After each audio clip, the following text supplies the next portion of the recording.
Brokenback est déjà passé dans l'émission pour son EP. Aujourd'hui, il revient pour son premier album, après entre-temps avoir réalisé plus de 36 millions d'écoutes sur Spotify ou encore Deezer. Signé chez Sony, ce jeune Malouin délivre un premier album très orienté électro-folk qui se verra rejoindre la grande famille de la Deep House. Il défend avec originalité ses titres en live dans des versions surprenantes. Retrouvailles avec Brokenback dans What's In. Salut, c'est Brokenback pour What's In. À tout de suite.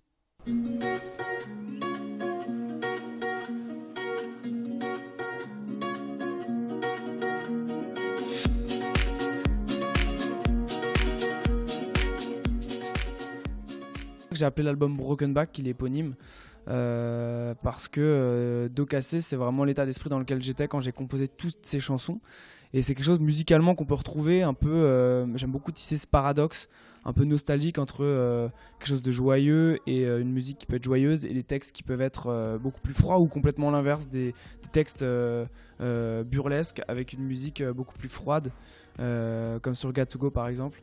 Donc cette espèce de dualité de saveur aigre-douce, c'est quelque chose qu'on pourra retrouver dans l'album notamment.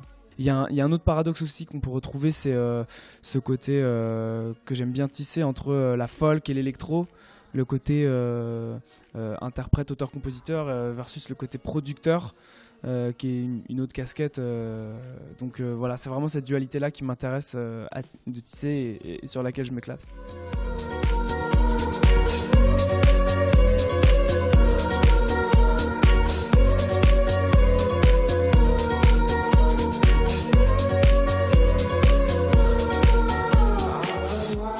Il y en a eu un petit peu plus d'écrits, effectivement, et c'est des titres qu'on peut retrouver sur scène dans le live, justement, que je joue quand même. Ce qui était important pour moi dans cet album, c'était qu'il soit cohérent et qu'il forme un tout. Et au moment où j'avais toutes les pièces du puzzle qui s'assemblaient, il reste toujours une ou deux pièces. Et c'est ces titres-là qui ne sont pas sortis sur l'album. Parce qu'ils ne reflètent pas forcément cet état d'esprit, cette mélancolie et cette dualité dont on parlait. Il n'y a pas de règle. Par contre, dans ma manière de moi d'apprendre la chose, c'est plus souvent d'expérience la musique qui guide le texte. C'est comme ça que j'aime composer.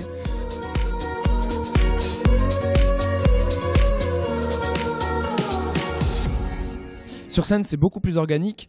Déjà parce qu'il y a deux musiciens qui m'accompagnent, un percussionniste qui déconstruit donc toutes les parties électro de l'album et qui les rejoue en live.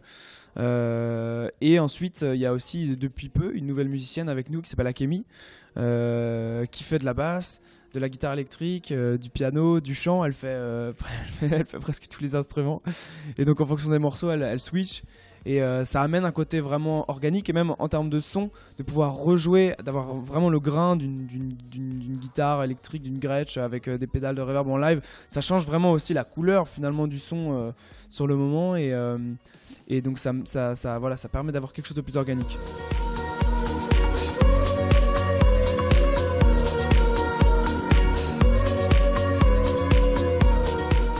Il y a eu toute une vague d'artistes producteurs qui a émergé et donc je fais partie justement, qui est due à la démocratisation de tout le matériel de la MAO, la musique assistée par ordinateur. Le prix des micros a chuté, les logiciels se sont améliorés. Pour finalement un petit budget, on peut facilement commencer à réaliser ses maquettes aujourd'hui. C'était pas le cas il y a 50 ans. Et la forme dominante dans la production, dans ce genre de production en MAO, c'est la Deep House. Donc à mon avis, je pense qu'il y a un lien assez évident entre toute cette vague de producteurs qui viennent de leur chambre, un petit peu comme moi finalement, pour expliquer en termes de quantité, en termes de pourcentage, cette vague de musique un peu deep house qui arrive en ce moment sur le devant de la scène.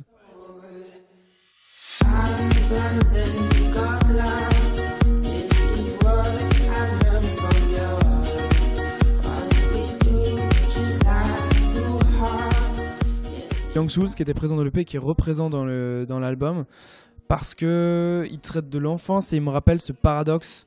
Il me rappelle de rester un grand enfant. Donc c'est quelque chose qui... J'aime bien réécouter cette chanson parce que évidemment je l'entends... Enfin, naturellement, j'irais pas réécouter mon album parce que j'ai déjà beaucoup entendu et que je le joue presque tous les soirs. Mais si je devais choisir une chanson, ce serait Young Souls pour ce côté... ne pas oublier de garder son insouciance finalement qu'on a tendance un peu à mettre de côté en grandissant.